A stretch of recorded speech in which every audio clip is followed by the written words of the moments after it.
नमस्कार दोस्तों, स्वागत है आप सभी साथियों का स्मार्ट स्टडी यूट्यूब चैनल पर। साथियों, इस वीडियो में एसएससी एमटीएस के लिए 50 इंपॉर्टेंट जीके जीएस के क्वेश्चंस देखेंगे। ये वो क्वेश्चन है जो पिछले सालों में पूछे गए क्वेश्चंस है, यानी प्रीवियस ईयर्स के क्वेश्चंस देखेंगे, उन क्वेश्चनों को जो आपसे 2023 के एग्जाम में पूछे जा सकते हैं। साथियों, बात करें एसएससी एमटीएस 2019, 2020 और 2021 में जो आपके क्वेश्चंस पूछे गए थे, उन क्वेश्चनों में जो सबसे ज़्यादा बार रिपीट हुए थे, मैं उन 50 प्रश्नों को इस वीडियो में लेकर आया हूं। तो जो एसएससी एमटीएस के स्टूडेंट हैं वो इस वीडियो को आज जरूर देखना, क्योंकि बहुत ही इंपॉर्टेंट क्वेश्चंस है और ये क्वेश्चन आपसे जरूर पूछा जाएगा 2023 के एग्जाम में।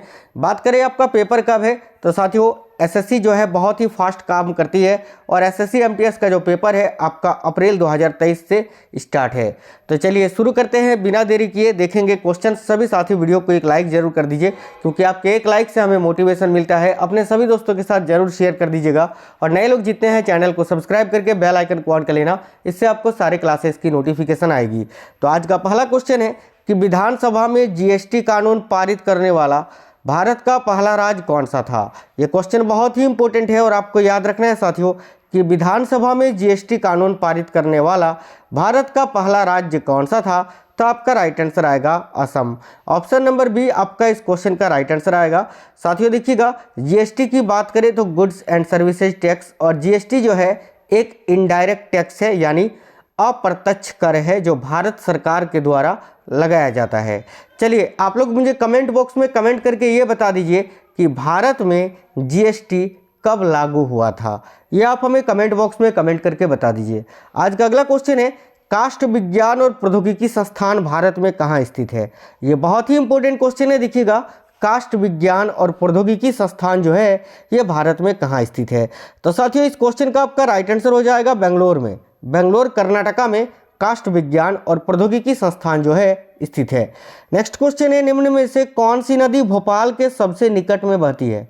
तो साथियों इनमें से वो कौन सी नदी है जो भोपाल के सबसे निकट बहती है। भोपाल यानी मध्य प्रदेश की राजधानी। तो आपका राइट आंसर आ जाएगा यहाँ बेतवा नदी। याद रखना, ये जो बेतवा नदी है ये भोपाल के सबसे निकट बहती है। राष्ट्रीय खेल दिवस प्रत्येक वर्ष कब मनाया जाता है।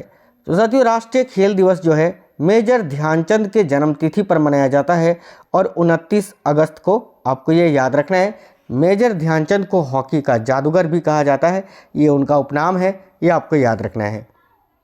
अगला क्वेश्चन है, एक राज्य का राज्यपाल एक किस प्रकार का प्रमुख होता है। तो साथियों देखिए, राज्यपाल जो होता है जिसकी नियुक्ति भारत के राष्ट्रपति करते हैं, अनुच्छेद 154, 155 में जो है ये राष्ट्रपति जो है राज्यपाल की जो नियुक्ति करते हैं उससे संबंधित अनुच्छेद आपका प्रावधान है 154, 155। ठीक है, तो देखिएगा ये आपको यहाँ पर इस क्वेश्चन में ये बताना है कि एक राज्य का जो राज्यपाल होता है वो एक क्या होता है। तो आपका राइट आंसर हो जाएगा संवैधानिक प्रमुख होता है। ऑप्शन नंबर ए आपका राइट आंसर हो जाएगा संवैधानिक प्रमुख। याद रखना है। आज का अगला क्वेश्चन है, भारत के पहले ओडीआई क्रिकेट का कैप्टन कौन थे। ओडीआई यानी one day international. ODI cricket जो होता है 50 ओवर का जो मैच खेला जाता है, तो ओडीआई क्रिकेट का कप्तान कौन थे, यानी भारत के पहले ओडीआई क्रिकेट का कप्तान कैप्टन आपसे पूछा है। तो देखिएगा राइट आंसर आएगा Ajit Wadekar. Option number C इस क्वेश्चन का आपका राइट आंसर है। नेक्स्ट क्वेश्चन है, हमारे देश में आयोजित उस कार्यक्रम का नाम क्या है जिसका लक्ष्य प्राथमिक विद्यालयों में न्यूनतम आवश्यक सुविधाएं उपलब्ध कराना है। तो इस क्वेश्चन का राइट आंसर आएगा साथियों option number A operation black board. याद रखना, option number A right answer है। नेक्स्ट क्वेश्चन है, निम्न में से कौन सा नाटक है जो जयशंकर प्रसाद द्वारा लिखित नहीं है। वेरी इंपॉर्टेंट क्वेश्चन है। देखिएगा साथियों, चंद्रगुप्त, ध्रुव स्वामिनी और स्कंदगुप्त, इन तीनों के लेखक आपके कौन हैं। तो जयशंकर प्रसाद। लेकिन पहला राजा जो है इस नाटक के रचयिता है साथियों जगदीश चंद्र माथुर। याद रखना, जगदीश चंद्र माथुर जी ने जो है पहला राजा नाटक की रचना की है। तो ये आपको याद रखना है। ऑप्शन नंबर डी आपका इस क्वेश्चन का राइट आंसर हो जाएगा, क्योंकि जगदीश चंद्र माथुर जी ने जो है पहला राजा नाटक की रचना की है। बाकी चंद्रगुप्त, ध्रुव स्वामिनी और स्कंदगुप्त, इन तीनों नाटक के रचनाकार जयशंकर प्रसाद हैं। याद रखना। नेक्स्ट क्वेश्चन है, लेब्राडोर जलधारा निम्न में से किस प्रकार की है। तो साथियों बात करें लेब्राडोर जलधारा की, तो ये किस प्रकार की धारा है। तो आपको याद रखना है ये शीत समुद्री धारा है। ऑप्शन नंबर बी आपका राइट आंसर है। नेक्स्ट क्वेश्चन है, किस देश में करेन नामक जनजातीय समूह पाए जाते हैं? तो देखिएगा किस देश में करेन नामक जनजातीय समूह पाए जाते हैं, तो आपको याद रखना है यहाँ साथियों म्यांमार और थाईलैंड, इन दोनों देशों में करेन नामक जनजातीय समूह पाए जाते हैं। आज का अगला क्वेश्चन है, किस ईस्वी में नालंदा विश्वविद्यालय का पूर्ण रूप से विनाश हुआ था? तो बात करें नालंदा विश्वविद्यालय की, तो नालंदा विश्वविद्यालय का जो विनाश है वो 1193 में बख्तियार खिलजी ने कराया था, बख्तियार खिलजी ने किया था, ये आपको याद रखना है। यहाँ पर नालंदा विश्वविद्यालय की स्थापना किसने की थी? तो आपको याद रखना है कुमार गुप्त ने, ठीक है, किसने? तो कुमार गुप्त, ये भी क्वेश्चन पूछा जाता है, आपको याद रखना है। आज का अगला क्वेश्चन है, आसान मंजिल पैलेस जो कि ढाका में स्थित है किसके लिए प्रसिद्ध है? तो साथियों आसान मंजिल पैलेस जो है यहाँ पर 1906 में मुस्लिम लीग की स्थापना हुई थी, याद रखना। तो राइट आंसर आएगा ऑप्शन नंबर सी, मुस्लिम लीग की स्थापना। ढाका ये बांग्लादेश में स्थित है वर्तमान में, अभी आपको याद रखना है। और मुस्लिम लीग की स्थापना सलीमुल्लाह खां और आगा खां के नेतृत्व में 1906 में हुआ था, ये भी याद रखना। चलिए अगला क्वेश्चन देखते हैं, किसने सौरमंडल का पृथ्वी केंद्रित मॉडल प्रतिपादित किया था? तो साथियों देखिएगा यहाँ पर क्वेश्चन में पूछा गया है कि सौरमंडल का पृथ्वी केंद्रित मॉडल किसने प्रतिपादित किया था? यहाँ पर आप कोपरनिकस नहीं बताना, नहीं तो फिर गलत हो जाएगा। देखिए इस क्वेश्चन का राइट आंसर आएगा टोलेमी, ऑप्शन नंबर ए। साथियों कोपरनिकस ने सौरमंडल की खोज की थी, ये भी आपको याद रखना है। कोपरनिकस ने सौरमंडल की खोज की थी, लेकिन पृथ्वी केंद्रित मॉडल का प्रतिपादित किसने किया था? तो टोलेमी ने। नेक्स्ट क्वेश्चन है, किसने पल्लव राजा महेंद्र वर्मन द्वितीय को हराया था?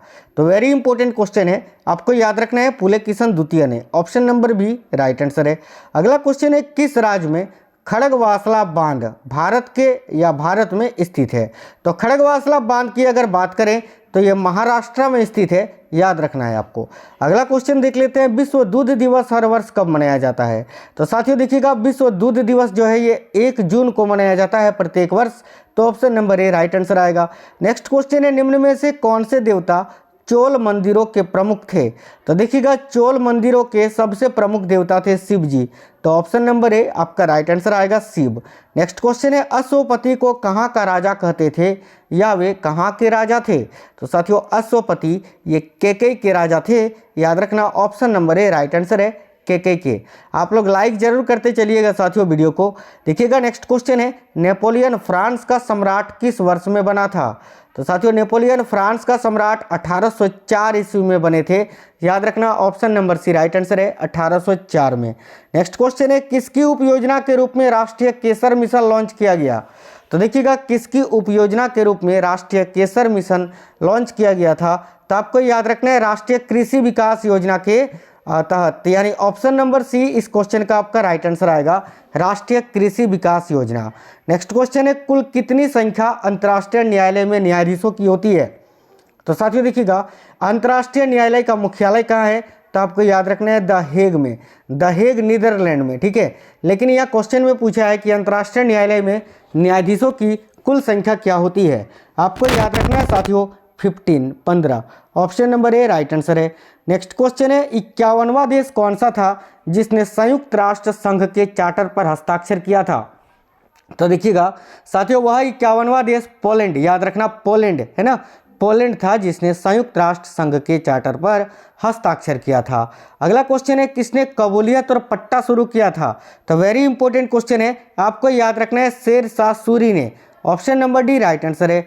अगला क्वेश्चन है, गल्फ स्ट्रीम के बारे में कौन सा विकल्प सही है?